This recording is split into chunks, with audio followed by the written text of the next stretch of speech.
Shri sigma hospital కాళిల్వాడి Nizamabad గుండె మరియు రక్తనాళ వ్యాధులకు చికిత్స అందిస్తూ ఉన్నారు. నమస్తే, వెల్కమ్ టు సుమన్ టీవీ.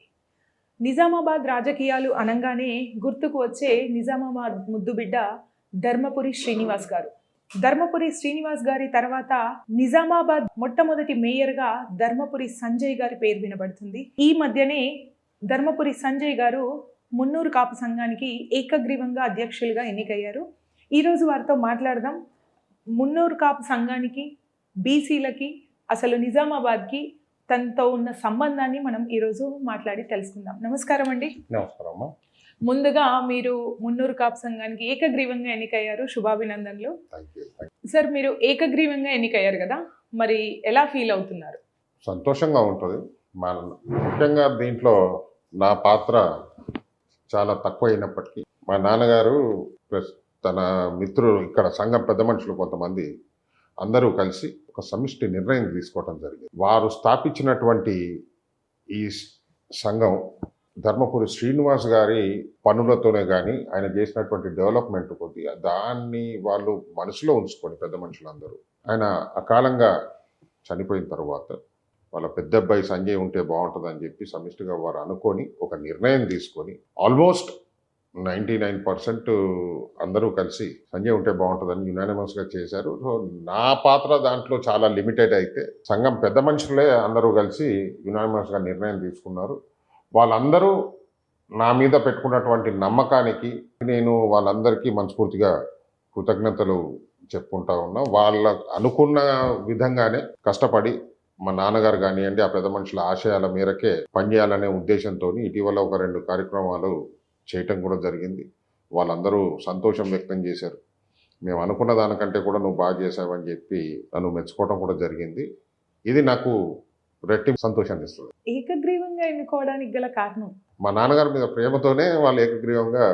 ఇంకోటి ఏంటంటే నా పర్సనల్ ఫీలింగ్, కుల సంఘాల్లో ఏకగ్రీవం అవుతేనే మంచిది అనేది నా ఉద్దేశం. అదే ఒక బలమైన కారణం నాకుంది. కానీ నేను అందరికి వేరే వాళ్ళకు కూడా చెప్తా ఉంటాను, నిజామాబాద్లో నా చిన్నతనంలో అన్ని కులాలలో ఆల్మోస్ట్ యునానిమస్గా అయ్యాయి ఎలక్షన్స్. గత కొన్ని సంవత్సరాల నుండి వీటిలో డివిజన్స్ వచ్చి డబ్బులు ఎక్కువ ఖర్చు పెట్టుకొని వర్గాలుగా ఏర్పడి ఎలక్షన్స్ జరుగుతాయి. తద్వారా ఏమవుతుంది, ఊర్లో ఉండే జనాభాలో కులాలలోనే వర్గాలు ఏర్పడతాయి. ఎప్పుడైతే డబ్బు ఇన్వాల్వ్ అవుతుందో, డబ్బు ఇన్వాల్వ్ అయినప్పుడు గెలిచిన వాడికి నష్టమే, ఓడిన అతనికి నష్టమే. ఎందుకనంటే కుల సంఘంలో ఎవరు డబ్బులు సంపాదించుకోవడానికి రారు. అదేదో ఒక పేరు పని చేస్తే ఒక సాటిస్ఫాక్షన్ వస్తుంది. దానికోసం కొన్ని లక్షలు డబ్బులు ఖర్చు పెట్టి మన బంధువులు, మనం మిత్రులు, మన అన్నదమ్ములతోనే మనం వైరం పెంచుకోవటం అనేది తెలివైనటువంటి పని కాదు. సో నా దగ్గరికి ఎవరన్నా వచ్చి సలహా అడిగినప్పుడు, ఇప్పుడు ఈ మున్నూరు కాపు సంఘంలో కూడా కొంతమంది ఎలక్షన్లు కావాలి అని కోరుకుంటే, నా అదృష్టం మెజారిటీ ఆఫ్ ది సభ్యులు అలా చేస్తే మనకు నష్టం జరుగుతుందని యునానిమస్గా చేసుకోవడం జరిగింది. అది చాలా తెలివైనటువంటి పని. నిజామాబాద్లో కొన్ని కులాలు యునానిమస్గా చేసుకుంటూ వస్తున్నాయి, ఇప్పటికి కూడా యునానిమస్గా ఉన్నాయి. కొన్ని కులాలలో ఎలక్షన్స్ జరుగుతున్నాయి. ఒకసారి ఆ ఎలక్షన్స్ జరుగుతున్న వాళ్ళు కూడా పునరాలోచన చేసుకొని, ఒకవేళ నేను చెప్పిన దాంట్లో వాస్తవం కనిపిస్తే, మంచి కనిపిస్తే, మీరు కూడా అది అవలంబిస్తే మీకు మంచిది, ఊరికి మంచిది, అందరికీ మంచిది అనేది నా ఉద్దేశం. ఇన్ని సంవత్సరాల తర్వాత ధర్మపురి సంజయ్ గారు మళ్ళీ యాక్టివ్ అవ్వడానికి కారణం ఏంటి? కారణం ఏం లేదు, నాకు టికెట్ ఇప్పుడు దొరికింది, ఒక దారి ఇప్పుడు దొరికింది. ఇన్ని సంవత్సరాల తర్వాత మా నాన్నగారు పోయిన తదనంతరం కులం పెద్ద మనుషులకి ఆలోచన వచ్చి నన్ను అక్కడ కూర్చోబెట్టడంతో నాకు ఒక ప్లాట్ఫామ్ దొరికింది. యాక్టివ్ సంజయ్ ఎప్పుడూ ఉంటాడు, కానీ ప్లాట్ఫామ్ లేకుండా పని చేస్తే దానికి ఒక గుర్తింపు రాదు. నేను ఇప్పుడు ఎన్ని సంవత్సరాలు రోజు 2కో 3కో 4కో సహాయం చేశాను కావచ్చు, కానీ ఎవరు దాన్ని ఎందుకు గుర్తిస్తారు? అది సో పని ఎప్పుడు చేస్తూనే ఉన్నాం, కానీ ఇప్పుడు కొద్దిగా ఎక్కువ మందికి పనిచేసే అవకాశం కల్పించినటువంటి మున్నూరు కాపు సంఘం వారికి ధన్యవాదాలు చెప్పాలా. వాళ్ళు నన్ను లైమ్ లైట్లోకి తీసుకొచ్చారు. నన్ను కాదు, మా నాన్నగారిని కూడా ఫస్ట్ వాళ్ళే లైమ్ లైట్లోకి తీసుకొచ్చారు. ఇది ఒక ప్లాట్ఫామ్ దొరికింది కాబట్టి యాక్టివిటీ అందరికీ 10 మందికి కనబడుతుంది. బొమ్మ మహేష్ కుమార్ గారికి మీకు చుక్కెదురు కదా, మరి మీరు ఆయన ప్రమాణ స్వీకారానికి రావడం జరిగింది. మీరిద్దరు ఒకే ప్రాంతానికి, ఒకే పార్టీకి సంబంధించిన వ్యక్తులు. మరి మీరిద్దరు కలిసిపోయినట్టేనా? ఈ నా క్వశ్చన్ ఏదైతే ఉందో రైటా రాంగా? మహేష్ కుమార్ గారికి మాకు చుక్కెదురు లేదు కానీ ఇల్లు ఎదురుగా ఉంది. ఇద్దరిది ఒకటే పార్టీ వాస్తవం. ఇద్దరికి ఒకే ఊరు ఒకే కాన్స్టిట్యున్సీ. మీ చెప్పినవి అన్నీ కరెక్టే. సో చుక్కెదురు మాకు లేదు, ఇల్లు మటుకు ఎదురుగా ఉంది. ప్రమాణ స్వీకారానికి ముందు మేము మా సంఘం పెద్ద మనుషులు అందరూ కూడా వెళ్ళి మర్యాదపూర్వకంగా ఆయన కలవటం జరిగింది. కలిసినప్పుడు ఆయన చాలా ఆప్యాయతంగా మాట్లాడి కలిసి పనిచేద్దామనే సంకేతం ఇచ్చారు. అంతేకాకుండా తన రాజకీయ భవిష్యత్తు స్టార్ట్ అయిందే ధర్మపురి శ్రీనివాస్ గారి వలన అని చెప్పి ఆయన గుర్తు చేసుకోవటం, తను పని చేస్తుంది కూడా బీసీల ఉన్నతి కోసం, ఐక్యత కోసం అని చెప్పి ఆయన చాలా హుందాగా మాట్లాడటం జరిగింది. సరే, దానికి అందరూ నేను ప్లస్ మా పెద్ద మనుషులందరూ కూడా సంతోషపడి తనని ప్రమాణ స్వీకార కార్యక్రమానికి ముఖ్య అతిథిగా తనని మా నాన్నగారి చిరకాల మిత్రుడు పెద్దలు బొద్దుటూరు సుదర్శన్ రెడ్డి గారిని ఇద్దరిని ముఖ్య అతిథులుగా పిలవటం జరిగింది. అలాగే షబ్బీర్ అలీ గారు కూడా ఆ రోజు వచ్చారు. ముగ్గురు అందరూ కలిసి వచ్చారు. బ్రహ్మాండమైన కార్యక్రమం జరిగింది. చుక్కెదురు లేదు అని చెప్తున్నారు. మరి మీకు ఎమ్మెల్యే టికెట్ రాకపోవడం వెనకాల మహేష్ కుమార్ గారి హస్తం ఉంది అని అభిప్రాయం. మరి దీనికి మీరు ఏమంటారు? ప్రయత్నము చాలా మంది చేశారు టికెట్ కోసం. దాంట్లో నేనొక్కడిని. ఆ రోజు ఉన్నటువంటి పిసిసి ప్రెసిడెంట్ గారు, మన కాంగ్రెస్ పార్టీ హైకమాండ్, ఇక్కడ సర్వేలు, స్టీరింగ్ కమిటీ, బోర్డన్ని ఆస్పెక్ట్స్ ఉన్నాయి. ఆ రోజు పార్టీ నిర్ణయం తీసుకునేటప్పుడు నిజామాబాద్ ఒకటే కాకుండా రాష్ట్రంలో ముఖ్యంగా గవర్నమెంట్ ఫామ్ చేయాలి అనే ఉద్దేశంతో టికెట్ ఇవ్వటం జరిగింది. అందులో భాగంగా 1-2 కాన్స్టిట్యున్సీల్లో టికెట్ మార్పులు జరిగినాయనేది నాకున్న ఇన్ఫర్మేషన్. సరే, కాంగ్రెస్ పార్టీ ముఖ్యంగా ఆ రోజు ఉన్నటువంటి పార్టీని దించి కాంగ్రెస్ పార్టీ అధికారంలోకి రావాల్సినటువంటి అవసరం ఎంతైనా ఉండింది. అది ప్రజలు బలంగా కోరుకున్నారు మార్పు. ఆ మార్పు కోసం సంజయ్ టికెట్ త్యాగం అయిపోయింది అని నేను భావిస్తా ఉన్నాను. ఎవరి హస్తం ఉంది ఏమైందో అది భగవంతుడికి తెలుసు. కానీ నాకు ఒకందుకు సంతోషంగా ఎందుకు ఉంది అని అంటే, నేను మొదటగా కోరుకుంది, నా టికెట్ కంటే కూడా మొదటగా కోరుకుంది రాష్ట్రంలో కాంగ్రెస్ పార్టీ గవర్నమెంట్ ఫామ్ కావాలని. అది అయింది. సో ఆ దిశగానే రేవంత్ రెడ్డి గారు ఎంత ఆర్థిక భారం ఉన్నప్పటికీ కూడా చాలా కష్టంగా నవ్వుతూ అందరినీ నవ్విస్తూ చక్కగా ఒక్కొక్క మెట్టు ఎక్కుకుంటూ విజయం వైపు అడిగేసుకుంటూ వెళ్తా ఉన్నారు. సో తను ముఖ్యమంత్రి అయినాడు, అదే నాకు సంతోషం. మీరు అనుకున్నది అయింది. నేను అనుకున్నది సగం నెరవేరింది. తను కుర్చీలో కూర్చున్నాడు కాబట్టి నాకు ఎప్పటికైనా న్యాయం చేస్తాడని పూర్తి విశ్వాసం ఉంది. వడ్డిచ్చేవాడు మావాడు అయినప్పుడు లడ్డు వస్తుంది. ఈ రోజు కాకపోతే ఇంకో రోజు వస్తుంది. అరవింద్ గారు బీజేపీకి టికెట్ కన్ఫర్మ్ కావడం కూడా మీ టికెట్ కన్ఫర్మేషన్ వచ్చిన తర్వాతనే డిక్లేర్ చెయ్యాలి అని అనుకున్నట్టుగా తెలిసింది. అది నిజమేనా? నాకు పక్కింటికి తొంగి చూసే అలవాటు లేదమ్మా. పక్క పార్టీలో ఏం జరుగుతుందో నేను పెద్దగా చూడను. ఎందుకంటే పార్టీ పక్కదైన అభ్యర్థి తమ్ముడే కదా. అయినా కూడా ఆయన పక్కిల్లే అవుతుంది. వాళ్ళ పార్టీలో ఏం జరిగిందో నాకు తెలియదు. ఒకవేళ బీజేపీ వాళ్ళు నా టికెట్ అనౌన్స్మెంట్ అయిన తర్వాతే వాళ్ళు ఇచ్చుకొని ఉంటే వాళ్ళకు కూడా నా మీద దృష్టి ఉంది అనే కదా. సో ఐఎమ్ ఇంపార్టెంట్ అని మీరే అంటున్నారు. సంతోషం. కార్పొరేషన్ ఎన్నికల్లో సంజయ్ గారి పాత్ర ఎలా ఉండబోతుంది? సంజయ్ కార్పొరేషన్లో అంటే నిజామాబాద్ టౌన్లో కార్పొరేషన్ ఏర్పడ్డాక అప్పుడు ఉన్నటువంటి పెద్దలు రాజశేఖర్ రెడ్డి గారు, ధర్మపురి శ్రీనివాస్ గారు నిజామాబాద్ని కార్పొరేషన్ అని చెప్పి నిర్ణయించుకొని మొట్టమొదటిగా మేయరుగా పనిచేసే అవకాశం నిజామాబాద్ ప్రజలు, అటు డాక్టర్ రాజశేఖర్ రెడ్డి గారు, ధర్మపురి శ్రీనివాస్ గారు, అందరూ కాంగ్రెస్ పార్టీ హైకమాండ్ నాకు కల్పించినటువంటి అవకాశం. ఆ అవకాశాన్ని నేను పూర్తి చేశాను అని నేను విశ్వసిస్తున్నా. సో నేనేం విశ్వసించినా దానికంటే ఇంపార్టెంట్ ప్రజలు ఏమనుకుంటున్నారు, సంజయ్ ఎలా పనిచేశాడు అని.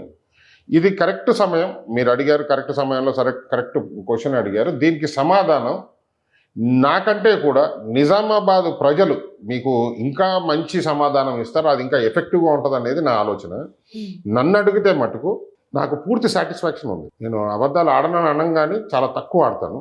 నాకు పూర్తి సాటిస్ఫాక్షన్ ఉంది. ఇప్పటి వరకు ఒక 2-3 మేయర్స్ వచ్చారు. ఇందులో ర్యాంకింగ్ తీసుకుంటే నేను ఇప్పటికీ ఫస్ట్ ర్యాంకే వేసుకుంటాను. ఆ ర్యాంక్ నేను వేసుకోవటం ముఖ్యం కాదు, ప్రజలే వేయాలి. సో మీరు ప్రజాభిప్రాయం నిజామాబాద్లో తీసుకుంటే ప్రశ్నకి సమాధానం ఇంకా చాలా ఎఫెక్టివ్గా దొరుకుతుంది. ఇప్పుడు రాబోయే ఎలక్షన్స్ లో సంజయ్ గారి పాత్ర ఏమైనా ఉంటుందా? కాంగ్రెస్ పార్టీ ఏ పాత్ర ఇస్తే చేస్తా. ప్రజలు సంజయ్ని నమ్మాలి అంటే సంజయ్ ఏమన్నా మాకు చేయగలుగుతాడు అని నమ్మాలనంటే సంజయ్ చేతిలో గ్రీనింగ్ ఉండాలి. గ్రీనింగ్ ఉంటే మనం వెళ్తే అతను పని చేయగలడు అనే నమ్మకం కుదిరినప్పుడు మన ఇంటికి జనాలు వస్తారు. వచ్చినప్పుడే మనం పని చేయగలుగుతాం. సో నేనేమంటున్నానంటే నన్ను యుద్ధంలోకి దింపాలని కాంగ్రెస్ పార్టీ ఒకవేళ అనుకుంటే చేతికి వెపన్ ఇచ్చి దింపండి. వెపన్ లేకుండా నన్ను యుద్ధ బరిలో నిల్చోబెడితే అది పెద్దగా ఉపయోగం ఉండదు అనేది నా అభిప్రాయం. సంజయ్ కోపిష్టి అని ఒక ముద్ర ఉంది. మరి ఆ కోపిష్టికి మీరిచ్చే ఆన్సర్ ఏంటి? ఇప్పుడు మీరు నేను ఒక అరగంట నుంచి మాట్లాడుకుంటున్నాను. మీ అభిప్రాయం ఏంది? నేను కోపంగా కనబడుతున్నానా? అంటే అది సమయాన్ని బట్టి వస్తుంది కదా. సో మీరు అన్న దాంట్లో వాస్తవం లేకపోలేదు. నేను అనుకున్నది అట్లా జరగకపోతే కొద్దిగా రియాక్షన్ తొందరగా రావటం నాకు రెబల్ అయిపోతారు. అది ఫర్ ఎగ్జాంపుల్ నన్ను ఎవరో సాయం కోరటానికి వస్తారు.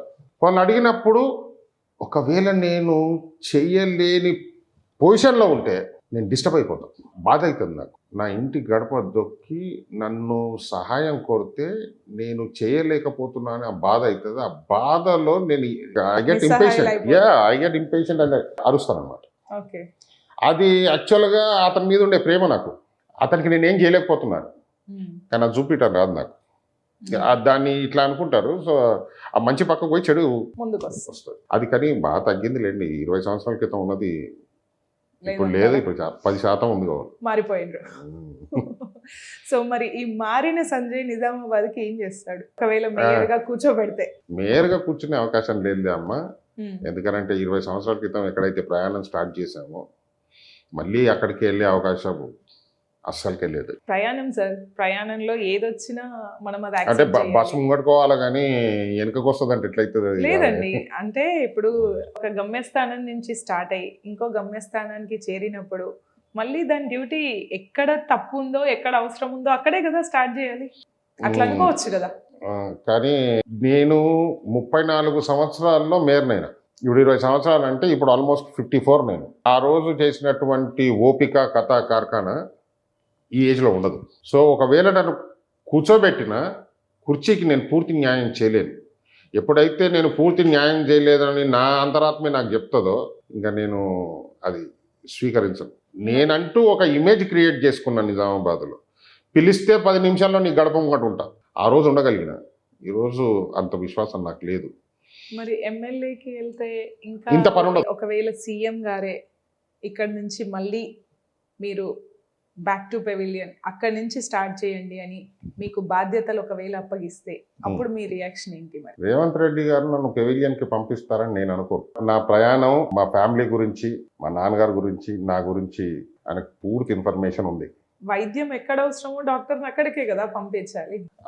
డాక్టరు ఇవాళ రేపు వర్చువల్ సర్జరీస్ కూడా చేస్తున్నారమ్మా. సంజయ్ని ఎక్కడ కూర్చోబెట్టినా నిజామాబాద్లో మీకు మేయర్ సీటు గెలిపించి ఇవ్వగలుగుతాడు. సో ఖచ్చితంగా సంజయ్ని మేయర్ కుర్చీలో కూర్చోబెడితే మేయర్ గెలుస్తాడనేది ఏమీ లేదు, అవసరం లేదు.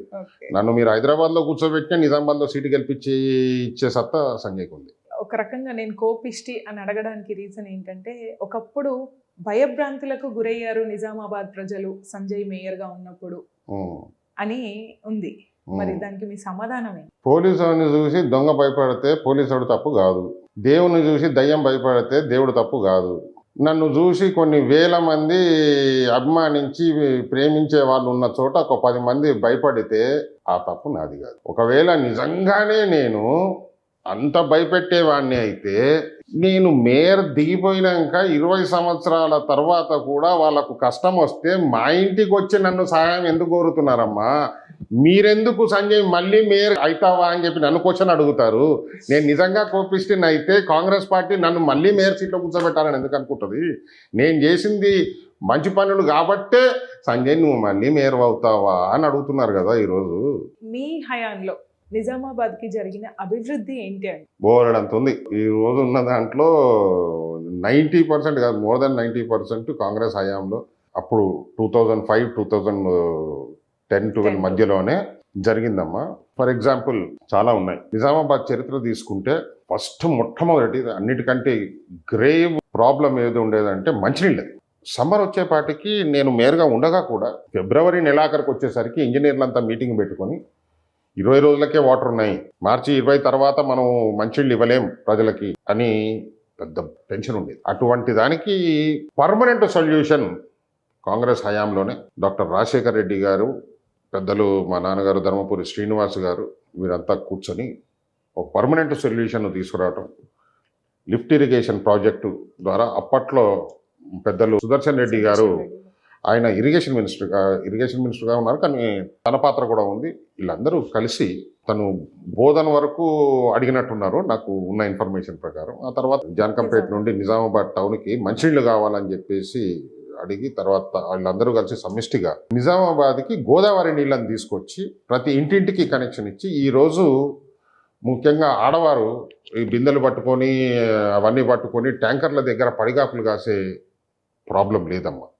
వాళ్ళందరికీ ఎవరింటికి వారికి గోదావరి నీళ్ళు వస్తున్నాయి. ఇది మేజర్ ప్రాబ్లమ్ని అప్పట్లో సాల్వ్ చేయగలిగాం. ఇదొకటి.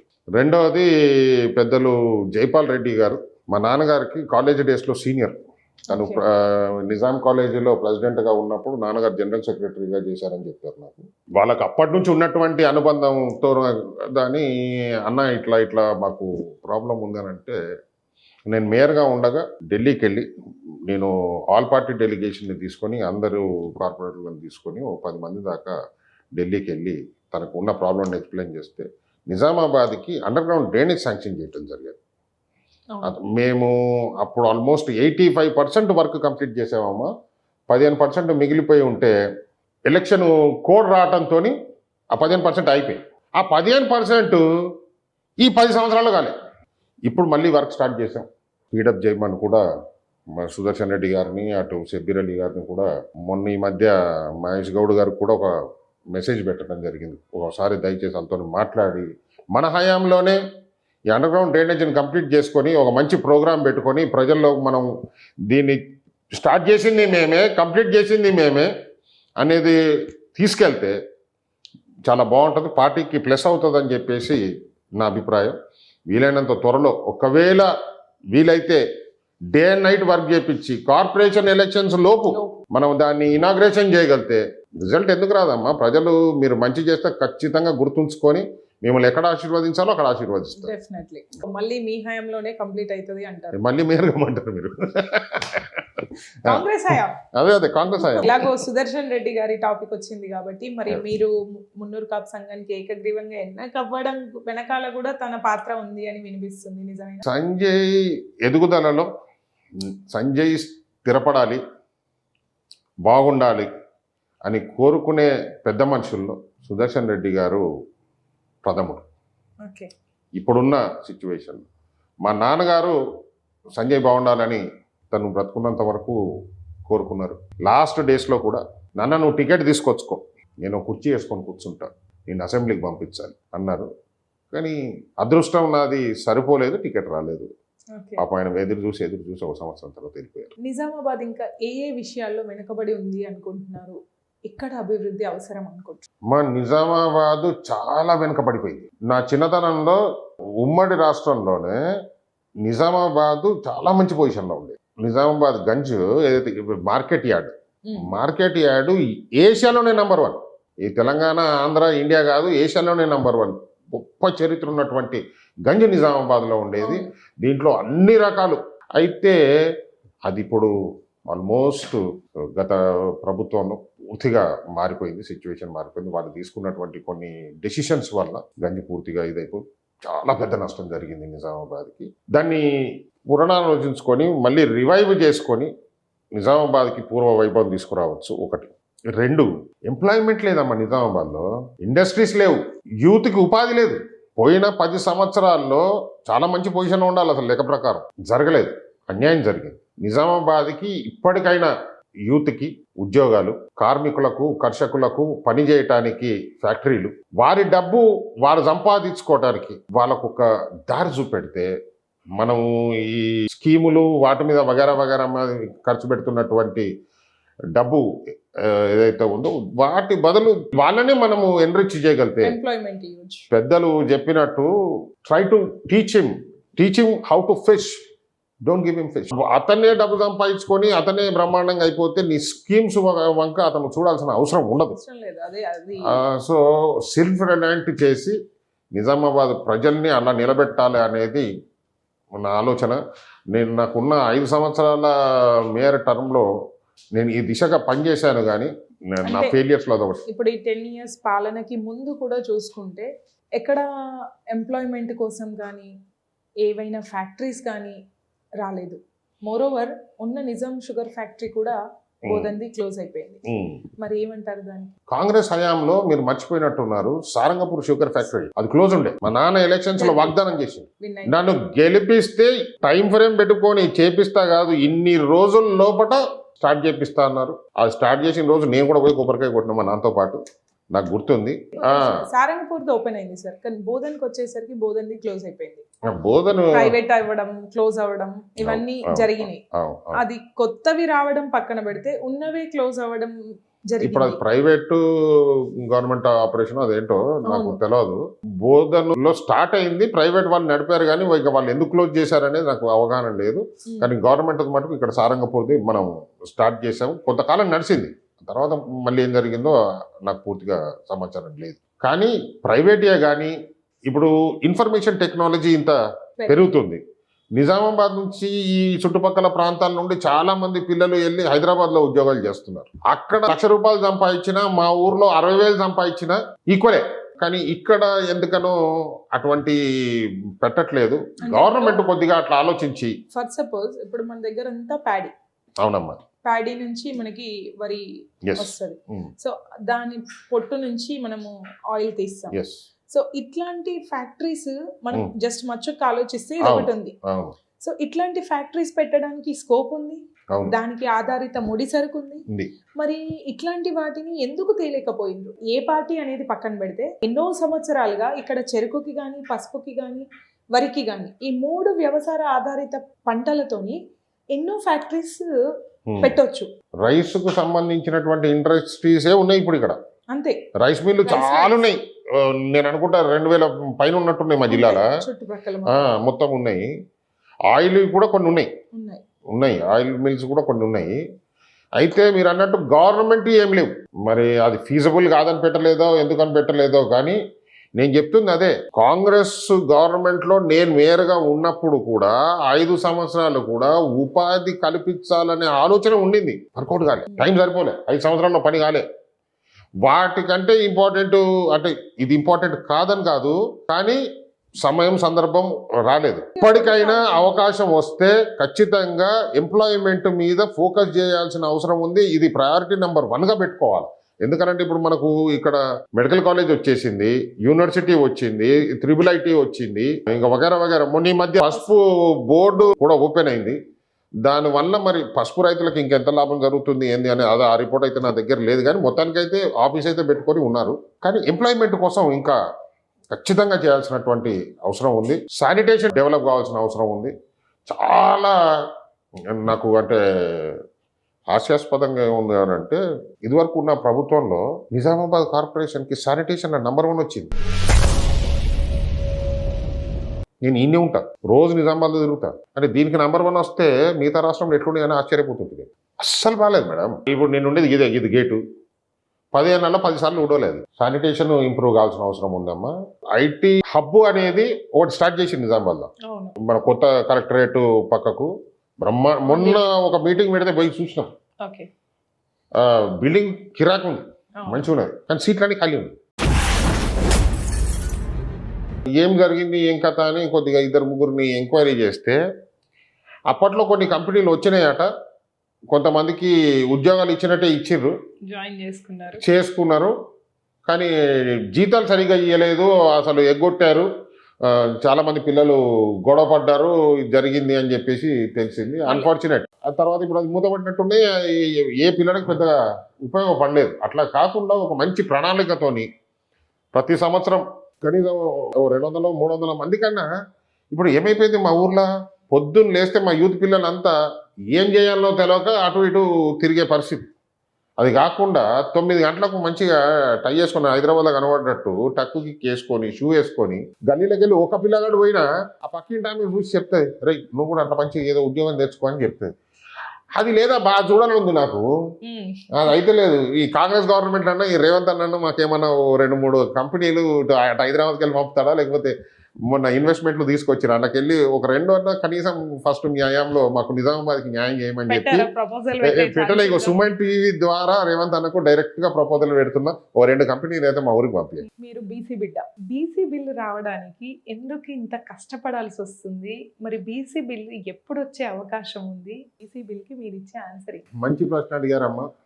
సుమన్ టీవీకి బ్రహ్మాండమైన వ్యూషిప్ ఉంటుంది. మొన్న మీ మధ్య రవి అనే మీ యాంకరే వచ్చి ఒక్క ప్రశ్న అడిగిండు. నేను అట్లా లైట్గానే సమాధానం చెప్పిన. 1 నిమిషమో 1 నిమిషంన్నర చూసినాక మళ్ళీ 15-20 రోజుల తర్వాత ఇట్లా అంటా ఉంటే నాకు కనబడదు. ఏమో 1,00,000 వ్యూస్ వచ్చినాయి దానికి. రావడానికి కూడా కారణం అదే. అవునబ్బా, నేనే మీరు అనుకున్నా. చెయ్యండి ఒకసారి, మొత్తం మీ వర్షన్ ఏందో వినాలి అనే ఉద్దేశంతో మాకు వచ్చిన మెసేజ్లు, కాల్స్ వల్లనే మేము మీ దగ్గరికి రావడం కలిసింది. ఇక ఒకసారి ఇట్లా ఆషామాషిగా మాట్లాడితేనే ఇట్లా వచ్చింది, మనసు విప్పి మాట్లాడితే బాగుంటది, జనానికి మనం చెప్పదలుచుకుంది సుమన్ టీవీ ద్వారా వెళ్తేనే కరెక్ట్ గా పబ్లిక్ లోకి ఎక్కువ పోతుందనే ఉద్దేశంతో ఈ రోజు అవకాశం కలిసింది. బీసీ నినాదం అసలు స్టార్ట్ చేసింది ఈ మధ్య కాలంలో.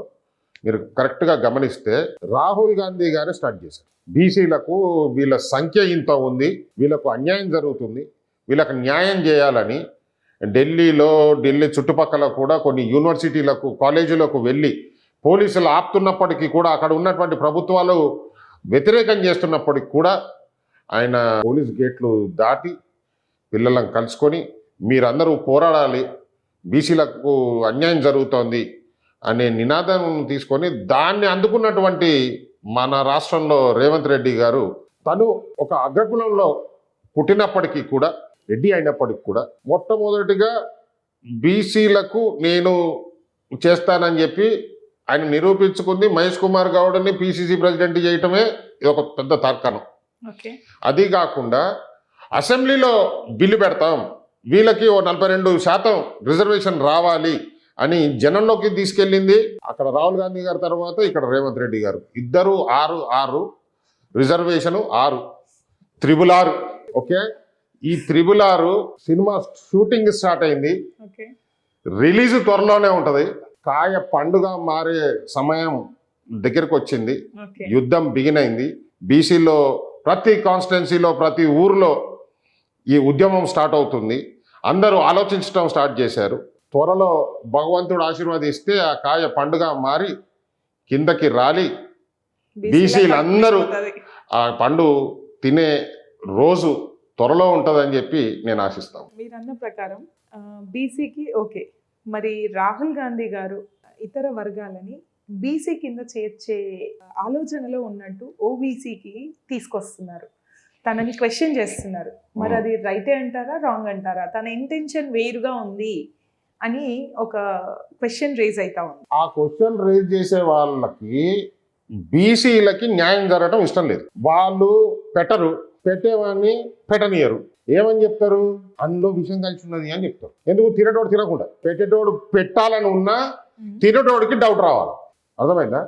మరి నీ దగ్గర కూడా ఆండ ఉన్నది కదా, నువ్వు పెట్టకపోతే నువ్వు పెట్టేటోడు పెట్టనిస్తలేవు అన్న విషయం ఉన్నదని చెప్తున్నావు.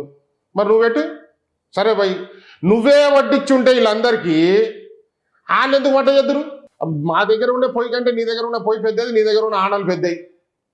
అంటే పెట్టనుంటే మరి సెంట్రల్ అడుగుతున్నా, సెంటర్నే అంటున్నా, నీ ఆండ పెద్దదిగా. నువ్వే వడ్డిచ్చుడు చాలు చేసి ఉంటే పాపం రాహుల్ గాంధీ గారికి ఈ పాయింటే రాకపో. నువ్వు 10 ఏళ్ళ ఏంటి కొండలేవు, ఏంటి గట్టలేవు. 10 ఏళ్ళ ముందు నుంచి కూడా బీసీ ఉంది.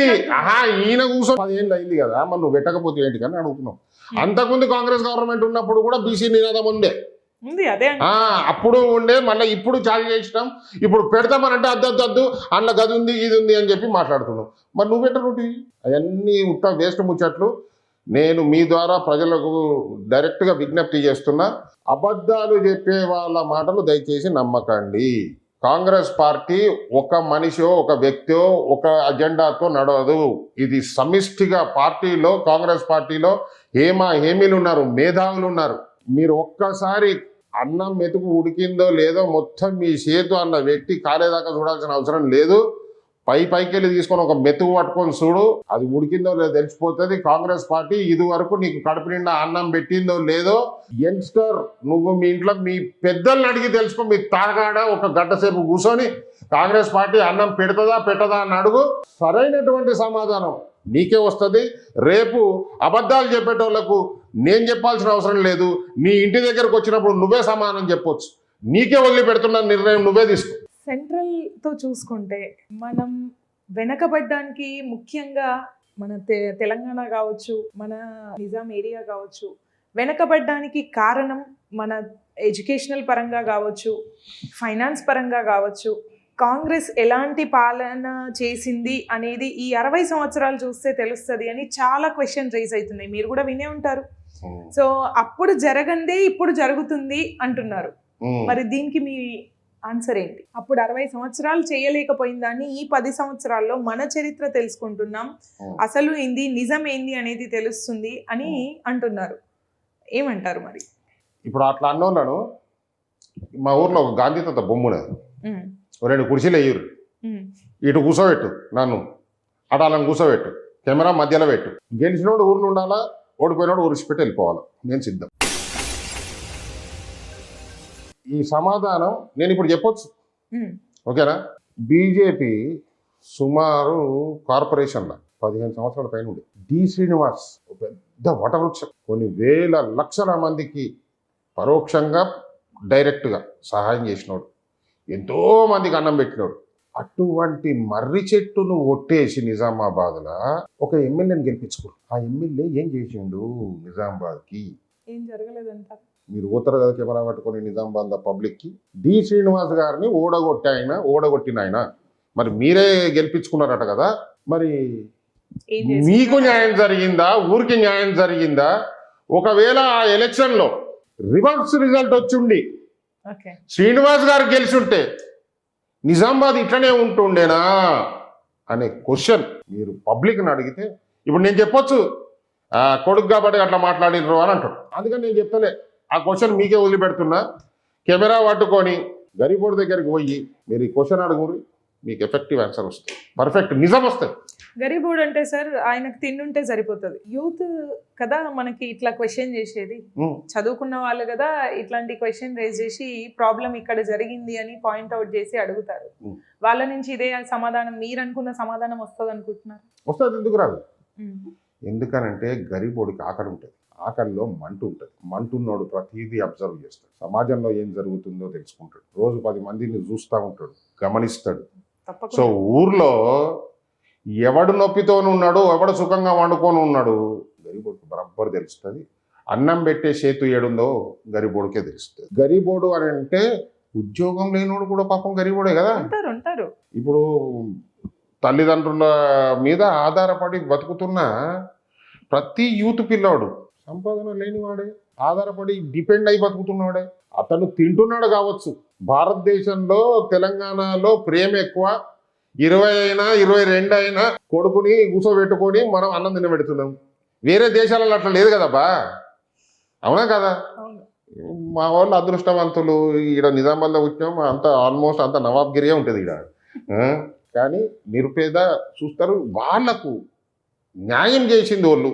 అన్న మాకు ఈ కష్టం ఉన్నది అనగానే తక్కువని కూర్చోబెట్టి ఫోన్ చేసి వాళ్ళకు సాయం చేసే వ్యక్తులు ఏ పార్టీలో ఉన్నారు, ఎవరుండే ఇట్లా అనే చరిత్ర మనం టౌన్లో ఎవరిని అడిగినా చెప్తారు.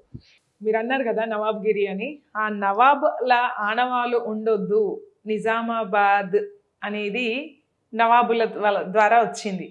అయితే ఎంపీ అరవింద్ గారు ఒక మాట చెప్పారు, నిజామాబాద్లో మేయర్గా మళ్ళీ బీజేపీ క్యాండిడేట్ వస్తే ఫస్ట్ చేసే పని నిజామాబాద్ని ఇందూరుగా మళ్ళీ పాత పేరు తీసుకొచ్చి పెడతాము అని అంటున్నారు. దీన్ని మీరు ఏకీభవిస్తారా? కాంగ్రెస్ పార్టీ కానీ మీరు కానీ? నిజామాబాద్లో ఉండే అందరికంటే పెద్ద నవాబు అరవిందే. పేరు మార్చుడు పక్కకు పెట్టు, నిజామాబాద్ డెవలప్మెంట్ గురించి మాట్లాడు.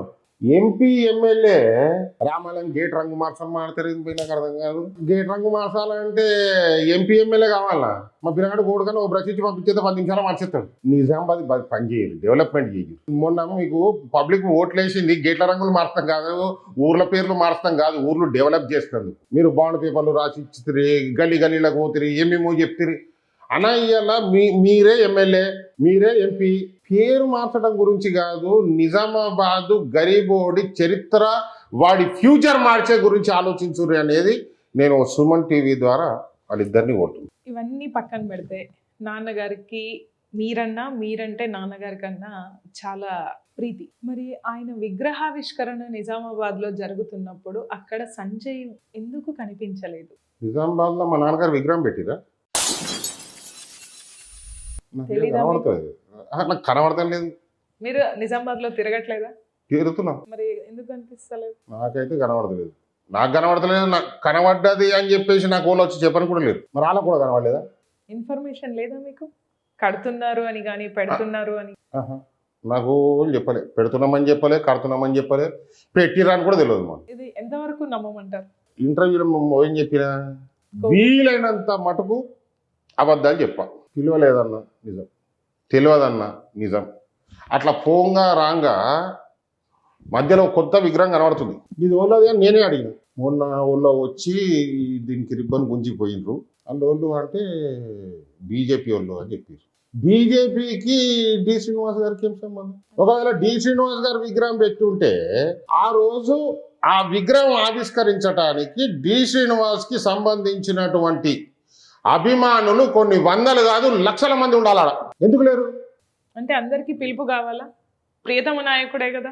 అరే అన్నమ్మ నాయకుడు లేడని నేను అంటూ ఉంటాం, మళ్ళీ నాయకుడు అంటూ. మీరు రేపు పొద్దున పోయి కెమెరా పట్టుకొని దాని దిక్కు చూసి మా డాడీ ఫోటో ఉన్నది కావచ్చు మీ దగ్గర, లేకపోతే నేను దాన్ని 2 పక్కకు పెట్టి మీకు మా నాన్న విగ్రహం అని మీరు అనుకుంటే మళ్ళీ మనం ఇంటర్వ్యూ చేసుకుంటాం. అట్లా లేనలేదు. ఇంకోటి మన ఆయన తెలుగు, సరే నేషనల్ ఫిగర్ అయితే అయ్యి ఉండొచ్చు. హిందీలో రాసినది నాకే చక్కగా చదవడానికి రాదు హిందీ. మా నిజామాబాద్ వాళ్ళకు అది చూడనికే చిన్న విగ్రహం లెక్క లేదు, కింద ఏం రాసిరో చదవనీకి వస్తలేదు. నాకే అర్థం కాలే పాపం. మా ఊర్లో స్కూల్కి పోయిన వాళ్ళకి ఏమర్థమవుతుందా? సో నేనేమనుకుంటున్నా అనేది ముఖ్యం కాదమ్మా. నిజామాబాద్ ప్రజలందరూ డి శ్రీనివాస్ గారిని అభిమానించేటోళ్ళు ఏమనుకుంటున్నారు అనేది ముఖ్యం. 10 మందో కలిసి ఏదో ఒకటి చేసుకొని మేము పెద్దగా సాధించుకున్నాము అనుకుంటే వాళ్ళ పాపం అపోహపడుతుర్రు. వాళ్ళు పప్పులో కాలేసినట్టే. డి శ్రీనివాస్ గారి విగ్రహం పెట్టాలి అని అనుకుంటే డి శ్రీనివాస్ గారు ఏ ఒక్క ఇంటి వ్యక్తి కాదు, ఒక ఊరికి, ఒక ప్రాంతానికి, ఒక రాష్ట్రానికి చెందినటువంటి వ్యక్తి. అంటే అది బీజేపీ వాళ్ళు పెట్టిరు కాబట్టి మీది కాదు అంటారా? అరే మన ఆయన లెక్క కనబడతలేదు నేనంటే. మీరు ఇప్పుడే చూడలేదన్నారు, ఇప్పుడే మన అట్లా రాంగా పోంగా ఇది ఇట్లా పెట్టిర్రు ఇది ఓళ్ళది అని అంటే నేను చూసినాదని చెప్పిన. అన్న మా నాన్న నాకే కనబడలేదని చెప్తున్నా. అది సంగతమ్మా, అట్లా లేదది. అందుకని మీరు అబ్సెంట్ ఉన్నారు. డి శ్రీనివాస్ గారి విగ్రహం రోడ్డు మీద లేదమ్మా, నిజామాబాద్ గుండెల్లో. మిమ్మల్ని కదిలిచ్చిన మీ వెనక చరిత్ర చూసుకున్నా నా బ్లడ్డే కాంగ్రెస్ అంటారు. ఈ బ్లడ్డే కాంగ్రెస్ అనే నమ్మిన మీరు మళ్ళీ బీఆర్ఎస్ లోకి వెళ్ళడం రావడం జరిగింది. మరి అది గుర్తింపు కోసం వెళ్ళడం జరిగిందా, గుర్తింపు దొరకక రావడం జరిగిందా, మరి ఇప్పుడు ఆ గుర్తింపు వస్తుందా? నా బ్లడ్ పోయింది టీఆర్ఎస్ లో, నా బ్లడ్ వాళ్ళు నాన్నగారు. సో బ్లడ్ అటు పోయింది కాబట్టి బ్లడ్ తో పాటు నేను పోయినా. నా మనసు ఓలేదు, నేను ఓలేదు. కానీ గుర్తింపు దొరకకనే అట్లా వెళ్ళడం రావడం జరిగింది అని. అదే మీరు అడిగిన ప్రశ్నకు నేను క్లారిటీ ఇస్తా, మీ ద్వారానే ఇస్తా. నా మనసు ఓలే. నేను ఏ రోజు టీఆర్ఎస్ పార్టీకి ఒక సభ్యత్వము తీసుకోలేదు. మా నాన్న రమ్మన్నాడు. నాన్న రేపు పొద్దున టీఆర్ఎస్ భవన్కి పోవాలి, నువ్వు రా. దశరథుడు రాముడిని అడిగి పోమన్నాడు, మా నాన్న కారు ఎక్కుమన్నాడు. ఇద్దరం క్వశ్చన్ అడగలేదు, ఫాలో అయినా. ఇది జరిగింది. అక్కడ యుద్ధం జరిగింది, ఈడ కూడా కష్టాలు చూసినాం. అటు ఆయన అరణ్యవాసం పోయిండు, మేము శ్రీకృష్ణ జన్మస్థానం పోయినాం. అట్లా నడిచింది. రికగ్నేషను నాకు వదిలేయండి, మా నాన్నగారికి కూడా సరైనటువంటి రికగ్నేషన్ దొరకలేదని మళ్ళీ ఆయన పోయినాక ఎన్నో రోజులు కాదు, చాలా తక్కువ సమయంలోనే. అంటే అదే సమయంలో వేరే పార్టీ నుంచి వచ్చిన వాళ్ళు కూడా అందులో వెళ్ళిండ్రు, క్లిక్ అయినరు, పదవులు పొందిండ్రు. మళ్ళీ ఇప్పుడు బ్యాక్ టు కాంగ్రెస్ వచ్చిర్రు. సో చాలా జరిగింది. కానీ ఇక్కడ కేవలం గుర్తింపు రాకపోవడమే దీనికి కారణమా? అంటే పదవి ముఖ్యమా, పార్టీతో సంబంధం లేదా అనేది నా ప్రశ్న. లీడర్కి ఏం కావాలమ్మా? పదవి అని మనం ఇందాక ఇంటర్వ్యూలో మాట్లాడుకున్నాం. పదవి ఎందుకోసం? పబ్లిక్కి పనిచేయాలి. అల్టిమేట్ గోల్ ఏంది లీడర్కి? సాటిస్ఫాక్షన్. పదవిలో కూర్చొని ఎంజాయ్ చేయటము, సాటిస్ఫాక్షన్ వేరే వాళ్ళకి ఎవరికైనా వస్తుందేమో కానీ మా నాన్నకు నాకు ఇద్దరికి రాదు. సాటిస్ఫాక్షన్ ఎప్పుడు వస్తుంది అని అంటే మన ఇంటి గడప దొక్కి మాకు న్యాయం చేయండి అని అడిగితే అతను ఉత్త చేతులతోనే వాపసు పోవద్దు. అతనికి పూర్తి న్యాయం జరగాల, నిమిషాల్లో జరగాల, అడగంగానే జరగాల. అది ఆ పార్టీలో కుదరలేదు. అది కొంతకాలంకే తెలిసి వచ్చింది. ఆ కొంతకాలంకే తెలిసి వచ్చిన తర్వాత మా నాన్నగారు ఏ ఎంపీ కావాలనో ఇంకో పదవి కావాలనో అక్కడికి పోలే. అడిగిన మాట వాస్తవం, నేను మళ్ళా చెప్తున్నా, అబద్ధం ఆడం. అడిగి తద్వారా ప్రజలకి ఏదైనా చెయ్యాలనే ఉద్దేశంతో పోయినాం. కానీ ఎప్పుడైతే ప్రజలకు మేము ఏమీ చెయ్యలేకపోతున్నాం, పదవి మట్టుకే అనుభవిస్తున్నాం అనుకుంటే ఒక్క సంవత్సరం తర్వాతనే జేబులో రిజిగ్నేషన్ పెట్టుకొని ఢిల్లీకి పోయింది మన. ఇది పబ్లిక్ తెలియదు, మీ ద్వారా క్లారిటీ ఇస్తాం. పోయి ఏ ఉద్దేశంతోనైతే నేను పార్టీ మారానో ఆ ఉద్దేశం నెరవేరట్లేదు, తద్వారా నేను రాజీనామా చేస్తున్నాను అని చెప్పి మా పార్టీ కాంగ్రెస్ పార్టీ హైకమాండ్కి చెప్పడం జరిగింది. కానీ కొన్ని టెక్నికల్ ఇష్యూస్ వల్ల ఆ రోజు నిర్ణయం తీసుకోలేకపోయాం. అది పెండింగ్గా ఉండిపోయింది. తర్వాత ఆయన ఇన్యాక్టివ్గా ఉన్నా కూడా మీకు తెలుసు, ఆయన పబ్లిక్గా చాలాసార్లు, ఒకసారి కాదు, మీరు ఆయన ప్రశ్నలు అడిగినప్పుడు నేను అన్న సభ్యుని కాదన్నప్పుడు నన్ను తీసేయమని కదా అని డైరెక్ట్గా అడిగారు. వాళ్ళు తీయలే, ఈయన సొంతంగా రాజీనామా చేయలేదు.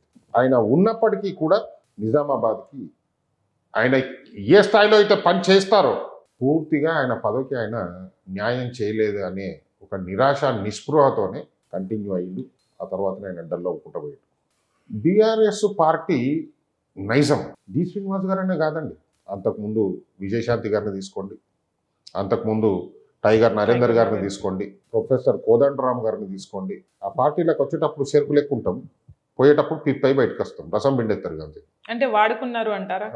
అదే ఇక వాడుకుంటారు, మొత్తం జుర్రేసుకుంటారు, పిప్పి వదిలేస్తారు, మనకున్న క్యాడర్ని గుంజేసుకుంటారు. ఇది ఒక్కళ్ళనే కాదు, మీరు కొద్దిగా కాన్సన్ట్రేట్ చేస్తే మీరు జర్నలిస్టులు, నేను ఏదో ఒక మేయర్ చేసిన అబ్జర్వ్ చేసిన సామాన్యుడికి కూడా అర్థమైపోతుందమ్మా.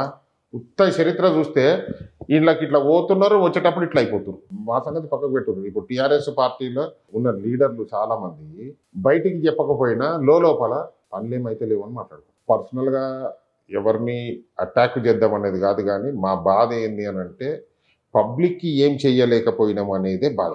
మళ్ళీ తర్వాత ఇక ఆ తర్వాత జరిగినటువంటి పరిణామాలన్నీ పబ్లిక్కి తెలిసినవే. యాక్టివ్ అయ్యేసరికి ఇప్పుడు పాలిటిక్స్లో మళ్ళీ పేరు ఒకసారి వచ్చింది అంటే అన్నింట్లో ఆప్షన్ వేసి పెడతారు. సో 4 ఆప్షన్స్ లాగా ఒక క్వశ్చన్కి మరి సంజయ్ గారి పేరు ఆర్టీసీ చైర్మన్గా కూడా వినిపిస్తుంది. ఇది ఎంతవరకు నిజం? మీరు అన్నట్టు నాతో కూడా చాలా మంది ఈ మధ్య కాలంలో అంటున్నారు. అనటమే కాకుండా చాలా పత్రికల్లో, మన ఛానళ్ళల్లో, మీడియాలలో, సోషల్ మీడియాలో కూడా ఇది చూడటం, చదవటం జరిగింది.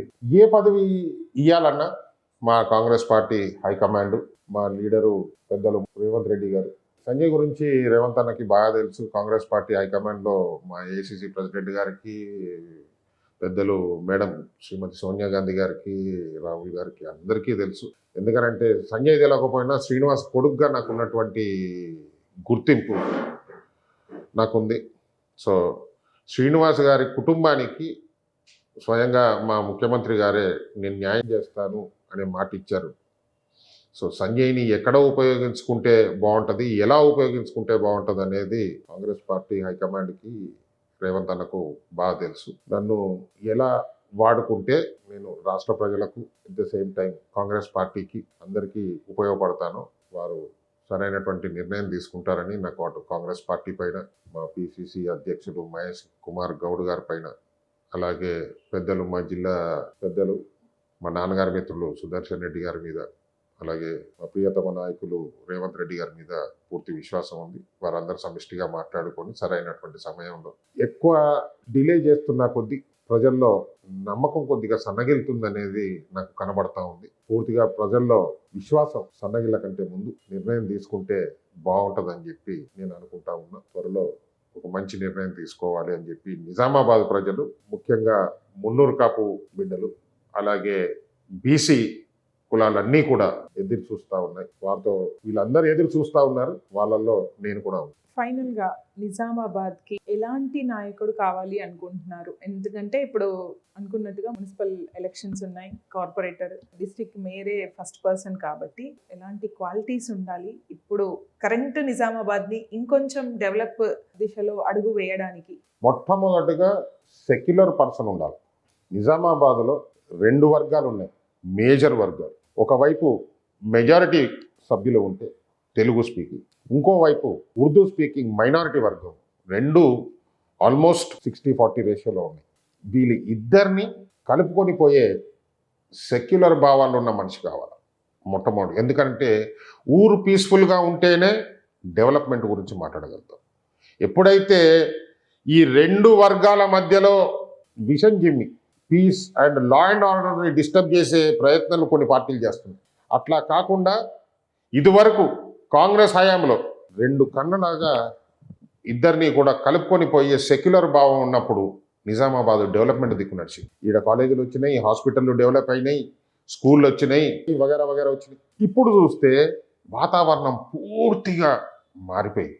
ఈ మధ్య కాలం అయితే మరీ డేంజర్ అయిపోయింది.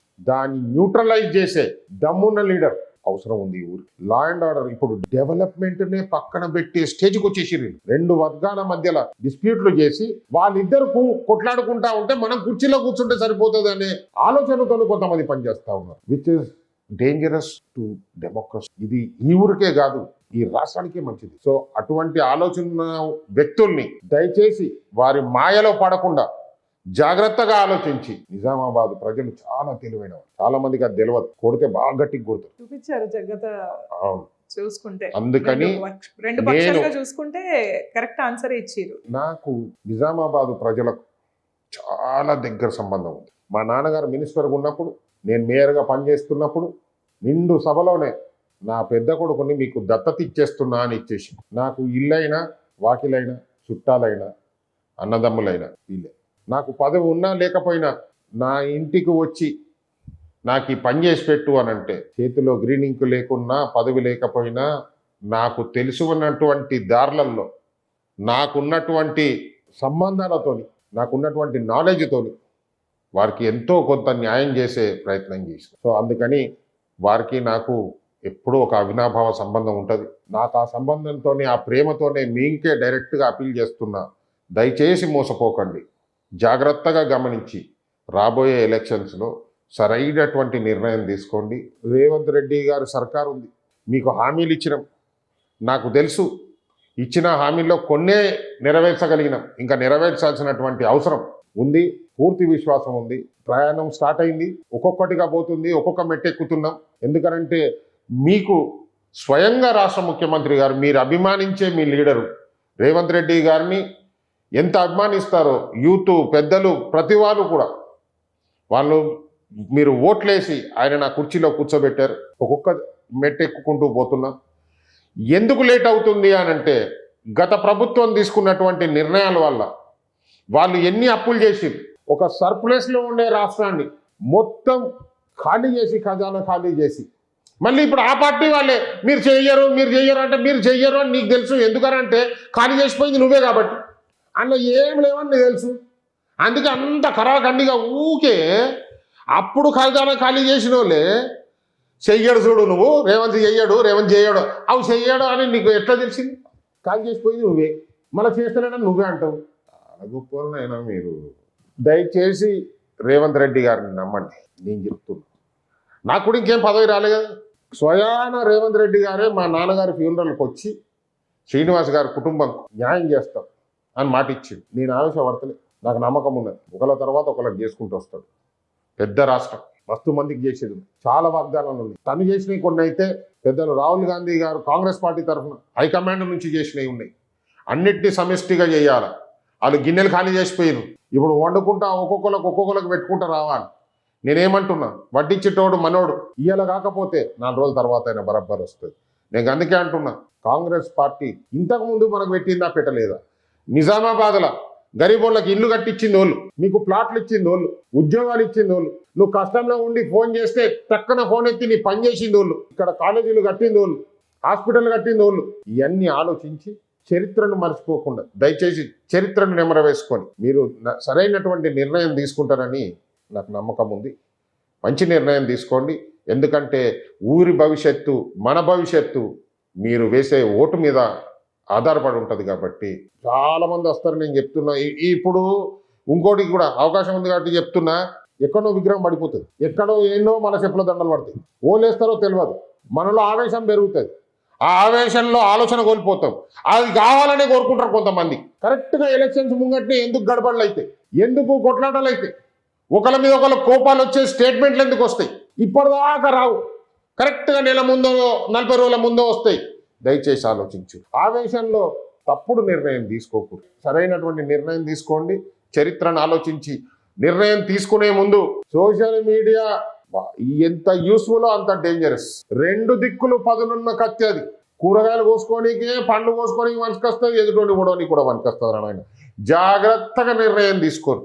సో ఏది తప్పు ఏది ఒప్పు నిర్ణయించుకునే నింగిత జ్ఞానం, తెలివి నిజామాబాద్ ప్రజలకు నిండుగున్నది. ఆవేశంలో దయచేసి నిర్ణయం తీసుకోకు, ఆలోచించి నిర్ణయం తీసుకుంటే మీరు సరైన నిర్ణయం తీసుకుంటారని నాకు పూర్తి విశ్వాసం ఉంది.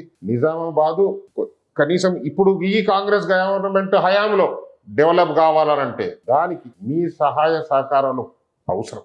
అలా ఎవరు చేయగలుగుతారు, ఎవరిని బలపరిస్తే నిజామాబాద్కి న్యాయం జరుగుతుందో కూడా మీకు బాగా తెలుసు. అందుకని మీరు సమిష్టిగా పోరాడినాడే మన ఊరికి న్యాయం జరుగుతుంది. సో మీరు మంచిగా ఆలోచించి, ఇంతకంటే నాకు ఓపెన్గా చెప్పనీకి రాదు, నా మాటలు మీరు అర్థం చేసుకొని సరైనటువంటి నిర్ణయం తీసుకోండి. Thank you.